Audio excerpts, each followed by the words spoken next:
Ce matin à 5 heures, la première information de la journée, c'était ça. France Inter. Le journal, Guillaume Fariol, bonjour. Bonjour Mathilde, bonjour à tous. Le baril de pétrole américain vaut en ce moment moins cher qu'un paquet de pâtes, moins cher qu'un café. Les cours dégringolent 1,10 $ le baril sur le marché asiatique ce matin. Prix historiquement bas après un effondrement encore plus vertigineux hier soir à New York. Le baril sous la barre du $0. Conséquence de la pandémie de coronavirus et l'arrêt des économies mondiales. Et j'avoue que ça m'a foutu un choc. Pétrolier, oui bien sûr. Mais aussi, générationnel, temporel. Bref, je suis remonté dans le temps. De 2 ans d'abord, quand j'étais intervenu au téléphone sonne. Bonjour, Jean. Bonjour, Jean-Robert. Pardon, Jean-Robert. C'est pas grave. Demandais à Jacques Julliard, éminent penseur d'une gauche disparue, quelle alternative on pourrait réinventer à l'économie de marché.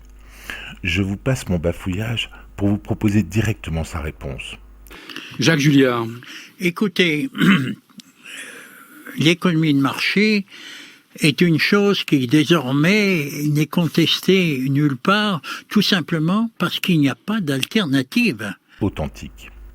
Réponse qui, déjà à l'époque, m'avait ramené dans les années 80 et à la fameuse devise de Margaret Thatcher, la première ministre britannique de l'époque, qui a tant fait pour la promotion du néolibéralisme, à tel point que plus d'un quart de siècle plus tard, un théoricien de la gauche, j'espère qu'on entend bien tous les guillemets, l'a cité sans presque hésiter. Mais ce matin, je me suis dit que vendre à moins de $0 du pétrole qui a dû quand même coûter un certain prix à extraire, transporter, stocker, c'était quand même l'illustration d'une certaine impasse de l'économie de marché, à laquelle l'avenir nous dira si nous y avons trouvé une alternative. On a bien trouvé pour les masques. Pour en revenir à mon choc de ce matin, il m'a aussi plongé plus de 45 ans en arrière, ce qui ne rajeunit personne. Je ne vais pas faire aussi longue pérec, mais je me souviens de 1973, de la guerre du Kippour et de Moshe Dayan, de l'OPEP, du choc pétrolier, de l'augmentation du prix de l'essence, de la crise, du chômage qui n'a jamais disparu depuis, de l'inflation, du début des économies d'énergie, de la mort de Pompidou et de l'élection de Giscard, de l'arrivée de l'heure d'hiver, de la limitation de vitesse à 90 km/h, de la chasse au gaspille, du développement du nucléaire et du fameux slogan apparu en 1976. En France, on n'a pas de pétrole, mais on a des idées. Justement, je me souviens de la fameuse idée de mon père, une 19, comme celle du général de Gaulle, mais en blanc.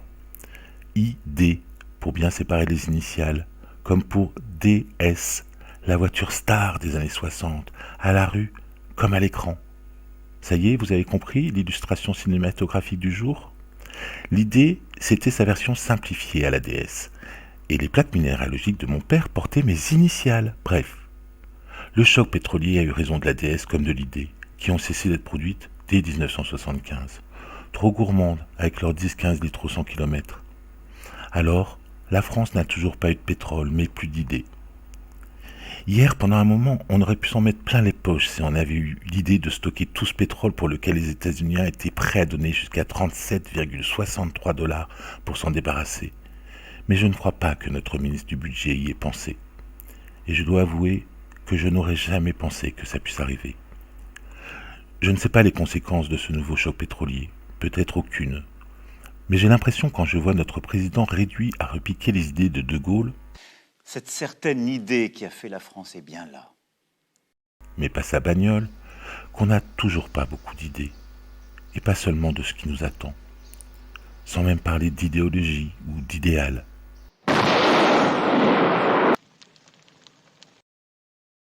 Ah, un dernier souvenir pour finir.